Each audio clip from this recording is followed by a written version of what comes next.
Welcome the number 15 ranked UFC light heavyweight contender, Paul Craig. Paul, thank you for the time, sir.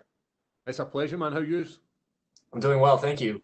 We will take the first set of questions from Gabriel Gonzalez with Cageside Press. Hey, Paul, how are you? I'm good, man. It's a bit strange not actually getting to see your face here, but we'll deal with it. I can imagine. Hey, you're doing great already. Paul, I asked Shogun this. I'd like to ask you this. It's been a year since the first fight. You've both fought different guys since then. Why is it important for you personally to get this one back? You know, you have a draw on your record. It means there's some unfinished business, and I believe that there is. Straight after the fight, he said he wants to run it back. I've been very vocal about running it back, and now we get to do that in Vegas. Forgive me if this is an obvious question, but did you travel from Scotland to Vegas for this fight? Yeah, especially seeing this pandemic where flights have been cancelled, we had to do the long way around basically. My flights were cancelled 3 times, and then we managed to get there. And my last parting message to the UFC travel department was, just get me there. It needs to happen. That was my question because we have heard about, closures in Europe and everything else. Can you just describe what your route to Vegas was like? I mean, you say the long way around. What does that mean? How many stops did you have to make and where? We started off obviously Glasgow to Amsterdam, had a bit of a layover in there, went to Minneapolis, and then from Minneapolis to Vegas, rather than that direct flight, which would have been lovely. But as long as we're here and we're able to have the fights able to go ahead, then I don't mind doing the traveling. Since the first fight, obviously the whole world has been changed up a little bit. Were you still able to bring in the same people and just essentially all of the same things to prepare for Shogun as you did the last time? I think we've actually had a better camp due to the lockdown.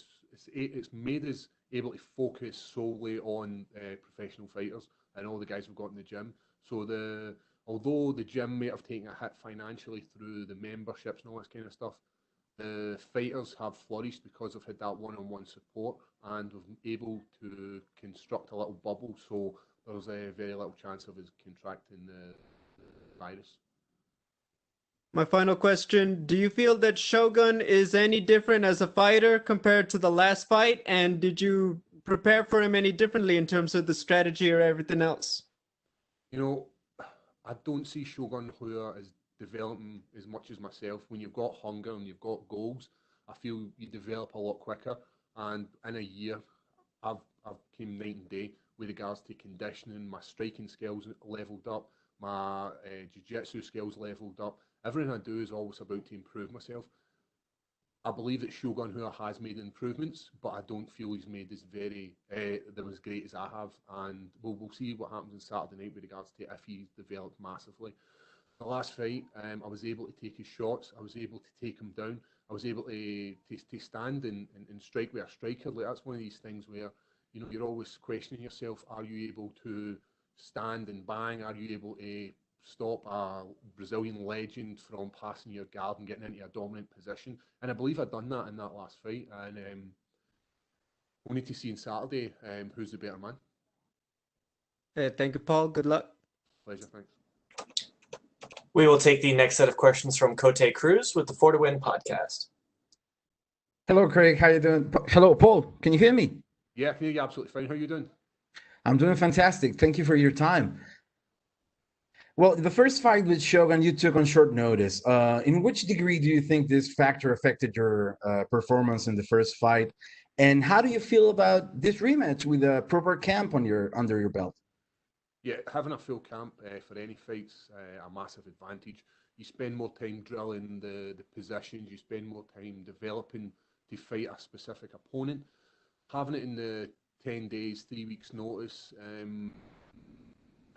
eventually the conditioning wasn't as at the high level as we possibly could have had it in.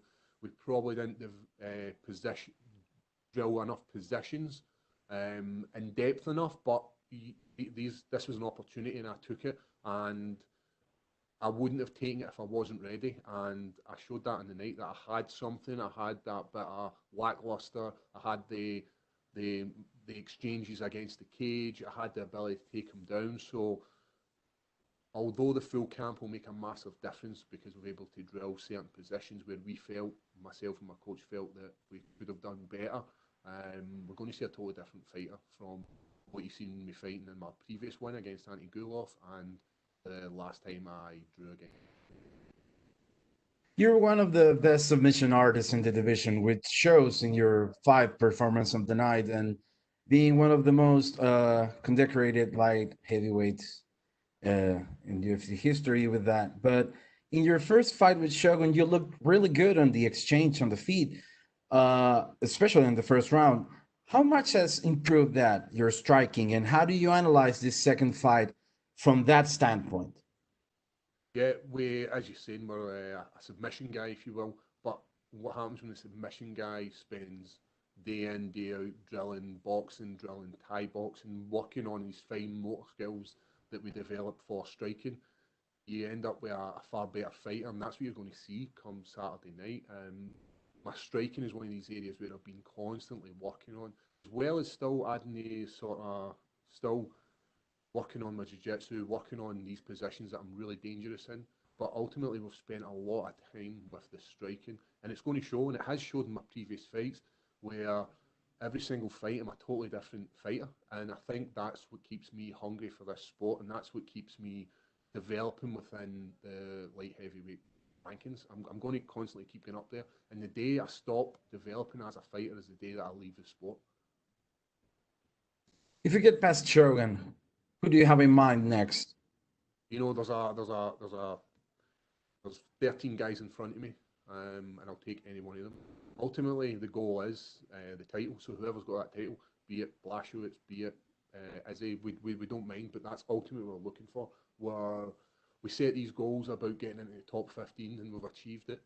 Win against Shogun Rua would potentially put us in the top 10 mix, and then after that, it's going to be top 5 and getting a 5-round fight and working away at that title.